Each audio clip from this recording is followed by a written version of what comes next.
میرے ذہن میں باتیں بہت زیادہ پلٹ کے آ رہی ہیں. یہ گھرانہ ایسا ہے کہ جو شریف کافر بھی ہو تو کافر شریف کا بھی احترام کرتے تھے. یہ حضرت ثانی کے دور میں شہنشاہ ایران کی بچیاں آئیں, کہا جو خریدنا چاہتا ہے خرید لو. امیر المومنین تشریف فرما تھے, کہا شریف جس خاندان کا بھی ہو شریف ہوتا ہے, اور شریفوں کی بچیاں ہر کسی کے قابل نہیں ہوتی. یہ چونکہ شرفاء کی بچیاں ہیں, یہ حسن کے قابل ہیں, یہ حسین کے قابل ہیں. ایرانیوں نے اسی لیے تو عزت کی کہ تم نے ہماری بچیوں کی عزت کی تھی. ماشاءاللہ. ہم آج تک تمہارے ساتھ ادھر جاؤ, کوئی آپ کی طرف جاؤ. نظام دے کے گئے ہیں مولا, اور اس نظام پہ کاربند رہیے گا. اور جملہ عرض کروں, عادل چاہتے ہیں جب امام زمانہ آئیں گے تو عادل قائم ہو جائے گا. میرا طالب علمی زمانہ, آخری بات کہہ رہا ہوں, میرا طالب علمی زمانہ تھا, قوم میں ہم پڑھتے تھے, دوست بزرگوار تشریف فرما ہے. قوم میں جو لوگ زیارتوں پہ گئے ہمیں پتا ہے, وہاں پہ سالن عام طور پہ ہم گھروں میں پکاتے تھے, اور روٹی ہر کوئی تنور سے ہی لاتا ہے. ان دنوں میں چونکہ جنگ عام تھی تو روٹیوں کی بھی لائنیں لگ جاتی تھی تنوروں پہ. جس تنور پہ میں جاتا تھا نا, بڑی لمبی لائن ہوتی تھی, کھڑا ہونا پڑتا تھا. سامنے ایک جملہ لکھا تھا, وہ بار بار میں پڑھتا تھا, آج تک مجھے یاد ہے. وہ جملہ آپ کو سنانا چاہتا ہوں. اور وہ جملہ کیا تھا؟ لکھا تھا, جہان در انتظار عدالت است و عدالت در انتظار تو است. اے امام زمانہ, پوری کائنات عدالت کا انتظار کر رہی ہے, اور عدالت آپ کا انتظار کر رہی ہے. اور عدالت آپ کا انتظار کر رہی ہے. جب عدل قائم ہوگا نا, آپ کی بات نہیں کر رہا, آپ تو محب اہل بیت ہے نا, آپ تو مولا کے ماننے والے ہیں, لیکن یہ جملے بھی حدیث کے ہیں کہ جب مولا آئیں گے نا, تو جب پیغمبر گرامی کے بعد سے لے کے مسلسل حکمرانوں کی تبدیلیاں دین میں مولا پھر پلٹ کے اصلی جگہ پہ لے کے آئیں گے نا جی, دین میں تبدیلیاں تو ہو چکی ہوں.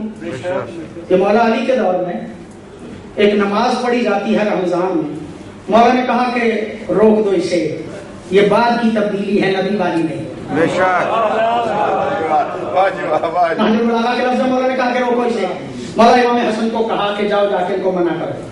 جب وہ منع کرنے کے لیے مولا گئے نا, تو جو پکے لگے ہوئے تھے نا حضرت پہ, انہوں نے واہ فلاں, آج فلاں کی سنت ختم ہو رہی ہے, رونا شروع کر دیا, پیٹنا شروع کر دیا.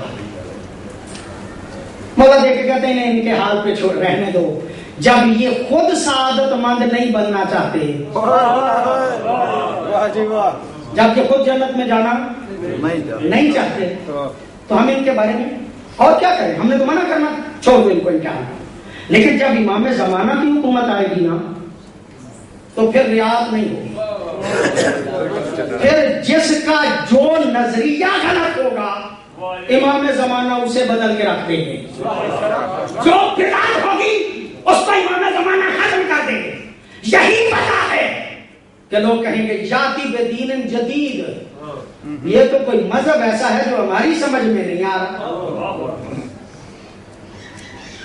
امام زمانہ جو مذہب بیان کریں گے نا, اس وقت لوگوں کی سمجھ میں نہیں آئے گا.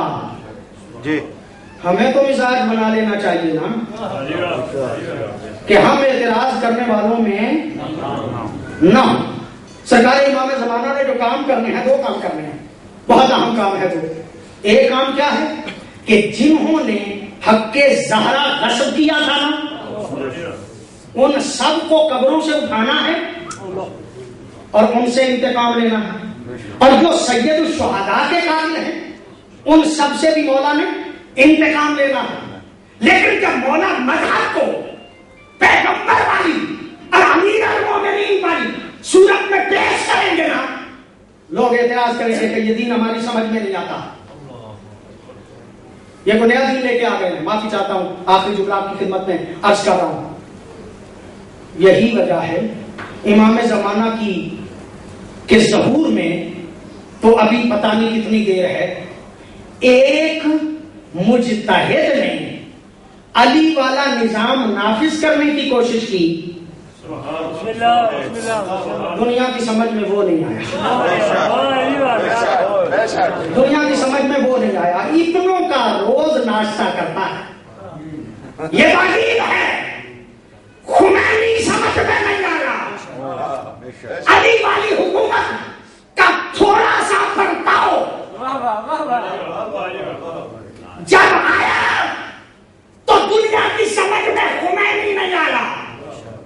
اسی لیے تو ایرانیوں نے کہا کہ بے عشق خمینی نہ توانا شک مادی شد. جب تک خمینی تمہاری سمجھ میں نہیں آتا، امام زمانہ سمجھ میں ہی نہیں آ سکتا. اگر امام زمانہ کو سمجھنا چاہتے ہیں تو ہمیں، اور جب دعا کریم مولویوں کی عادت ہوتی ہے کہ یہ آخری جملہ ہے اور جملہ پھر کوئی نہ کوئی آ جاتا ہے تو پھر بات آگے بڑھ جاتی ہے. ایک جملہ اور عرض کر لیتا ہوں. میرے دوستوں، میرے بزرگوں، مجتہدوں کی مخالفت نہیں کرنی چاہیے. سید الشہداء نے جو پاس بیٹھے تھے انہیں کہا جو جانا چاہتا ہے چلا جائے. جتنے پاس بیٹھے تھے کہے لو روایات میں ملتا ہے، چراغ کھول دیا، جو جانا چاہتا ہے چلا جائے. اور یہ جملے ملتے ہیں مجھے، ہر کتاب میں ہیں، کوئی بندہ اس کا انکار نہیں کر سکتا. جب فوجیں آ رہی تھی نا تو مخدومہ زینب نے کہا بھیا تیرا کوئی نہیں جسے تو بلائے؟ کہا ایک بچپن کا ہے ساتھی میرا بھی، جو خط لکھا ہے اس کا ایک لفظ کرنا چاہتا ہوں. وہ خط کیا تھا؟ الی الرجل الفقی حبیب ابن مظاہر.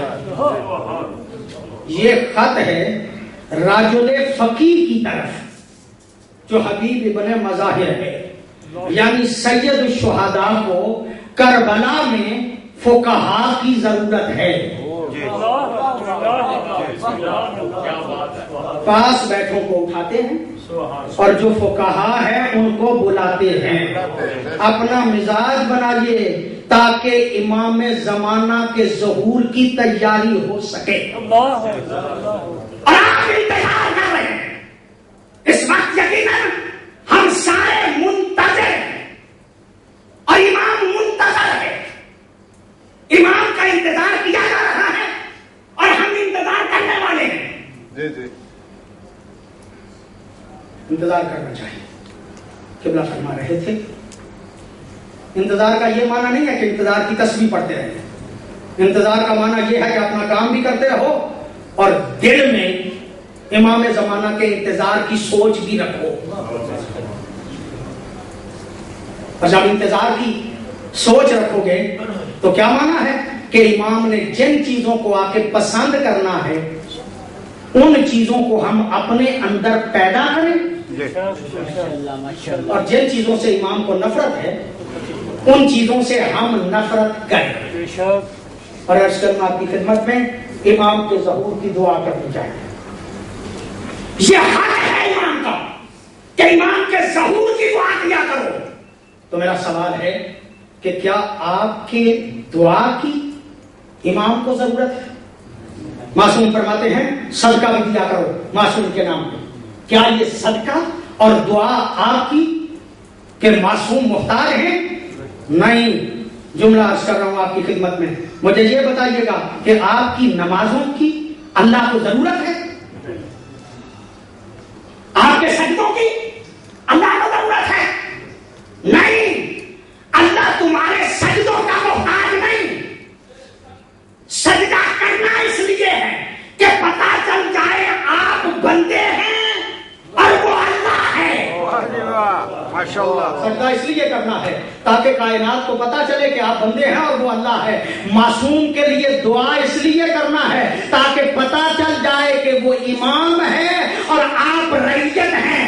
اس کے لیے دعا کر کے اپنی رعیت ہونے کا ثبوت دینا ہے، ورنہ امام کو تمہاری دعاؤں کی ضرورت نہیں. بے شک بے شک. اور میں سمجھتا ہوں کہ واقعا تیاری کرنا چاہیے.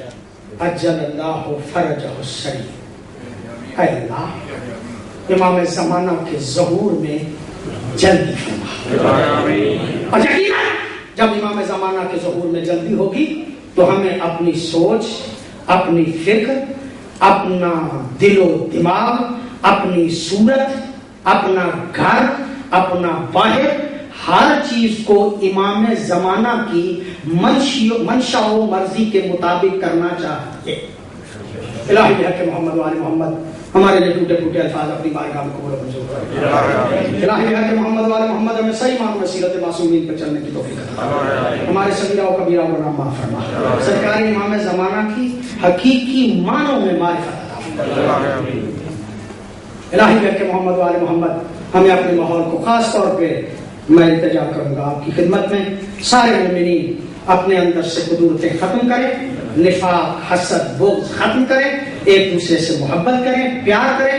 الہی بحق محمد و آل محمد مومنین کو حقیقی معنوں میں محبت عطا فرما. صرف اور صرف ایک ہی سوچ ہونی چاہیے ہماری کہ ہم ایک دوسرے سے محبت کریں ایمان کی بنیاد پہ، شیعہ ہونے کی بنیاد پہ. اے اللہ ہمیں حقیقی معنوں میں محبت عطا فرما. اس جشن کا صدقہ اگر واقعاً ہم میں محبت پیدا ہو جائے، صرف آپس میں محبت پیدا ہو جائے، میں سمجھتا ہوں کہ آج کے اس جشن کا یقینی طور پہ ثواب تو ہے ہی، اس ثواب میں اور زیادہ اضافہ ہو جائے. الہی بحق محمد و آل محمد جو بیمار ہیں انہیں صحت کاملہ آواز دے. جن مومنین مومنات نے میرے ذمہ دعائیں لگائی ہیں الہی ان کی دلی خواہشات مبنی بر شریعت اپنی بارگاہ میں قبول و منظور فرما. حضرت شاہ صاحب نے اپنے لیے دعا کے لیے کہا الہی ان کی توفیقات خیر میں اضافہ فرما. ان کے علاوہ بھی جتنے مومنین و مومنات پریشان حال ہیں ان کی پریشانیاں دور فرما. الہی بحق محمد و آل محمد جو مومنین و مومنات پریشان حال ہیں ان کی پریشانیاں دور فرما. جو مقروض ہیں انہیں قرض ادا کرنے کی توفیق عطا فرما. جو تنگ دست ہیں ان کے رزق میں اضافہ فرما.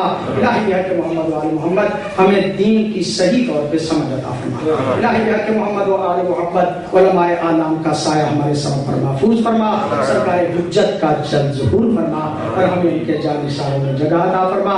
رب صلی علی محمد